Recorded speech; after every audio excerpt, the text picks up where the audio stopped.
Today we're talking about private property. Private property is one of the most important topics for understanding the entire history of humanity. Unfortunately, many don't perceive it that way. They simply don't realize it. We have a debate that constantly arises, here and there in intellectual discussions. It's a debate between capitalists and socialists. And many people think it's about incredibly complex issues that are impossible to understand. It seems that way because we don't understand the subject of the debate. It's simply unclear what these people are talking about. And they're talking about private property. Private property is something you own, something you are free to do with as you please. On a mundane level, it's a vase, a bed, or a pen.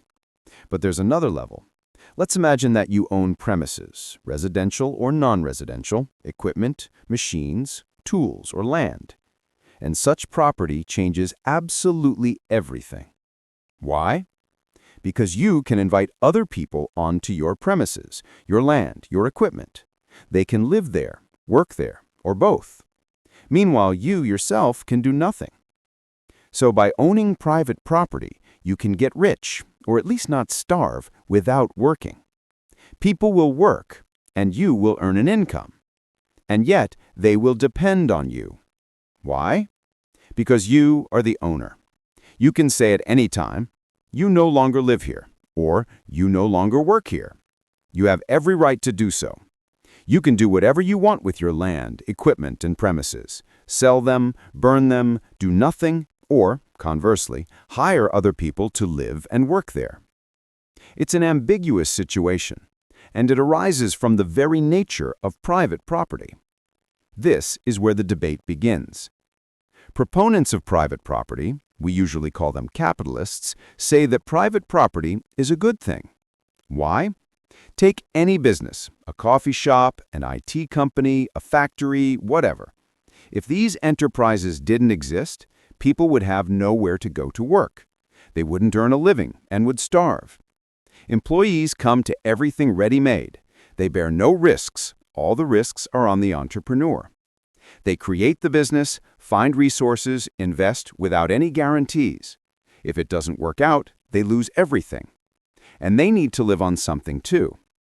Besides, proponents of capitalism say if everything works out and the entrepreneur is smart, his business will thrive. Profits grow, and so do employees' salaries. Everyone wins. The entrepreneur makes money, the employees earn income, the economy grows. But critics of capitalism have a completely different point of view.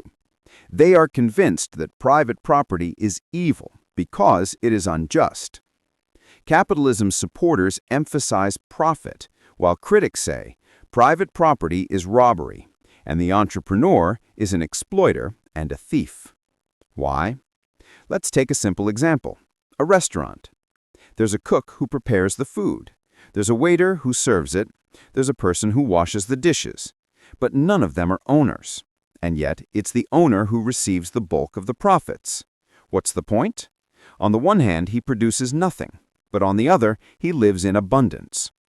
Of course, this is robbery, say critics. An entrepreneur lives off the labor of others. That's parasitism. But the problem, they emphasize, isn't with the people, not with specific entrepreneurs. The problem lies in the very system of relations that stems from the nature of private property.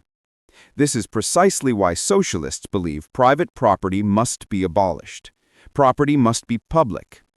This is precisely the idea they tried to implement in the Soviet Union. All businesses, hairdressers, and factories didn't have owners. They had directors and managers, but none of this belonged to them. They couldn't sell it, bequeath it, or dispose of it as they pleased. To summarize, private property is one of the key issues in understanding human history. The war of the rich against the poor, revolutions, the separation of powers, independent courts, and economic schools. All of this is tied in one way or another to the issue of property.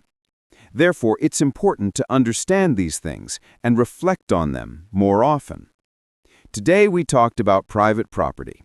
Next time we'll talk about supply and demand. See you.